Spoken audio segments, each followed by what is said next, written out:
know that I don't answer questions in halacha. And this is a halacha question, not a rov, which is talking about a deiraisa of hashchosas, peyos.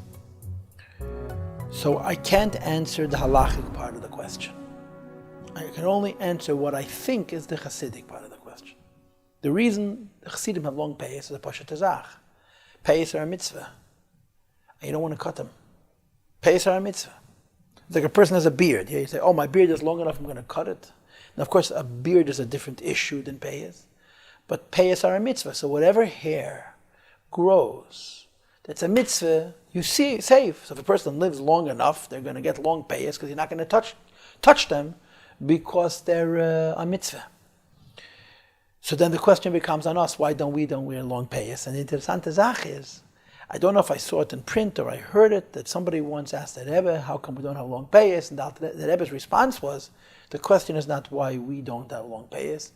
The question is why you do. Because if you look at Kisvei Arizal, the Arizal specifically writes not to have long peyos.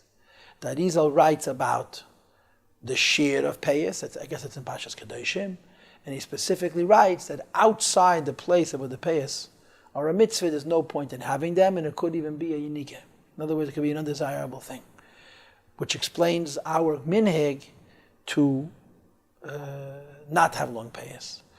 But I will say several things. First of all, and this is very, very important, and this is really a shaila farov, in as much as peyos is concerned in the place where the peyos is a mitzvah, which is over here, this part of the head, and as it comes down till here, you have to ask a rov how peyos are supposed to be allowed to grow and not be cut, because a lot of people are not particular about peyos in the place of peyos. And this is not the issue. The issue is only about outside the place of peyos. And the second thing is, in the end, in other words, even though our custom is not to have long peyos, because of what says in Kisvei Arizal, this is a minig Yisrael. Long peyos is a minig Yisrael. And I'm not certain that somebody who has long peyos from his tradition and becomes a Chabad Chassid, if it would be the right thing for him to cut his peyos. And I'll finish with a very, very interesting thing. The Frierdiker Rebbe came from non-Chabad Chassidim. Right? The Frierdiker Rebbe's mother was a Chernobyl Einikel, and the Frierdiker Rebbe had long peyos. He managed to keep his peyos a secret.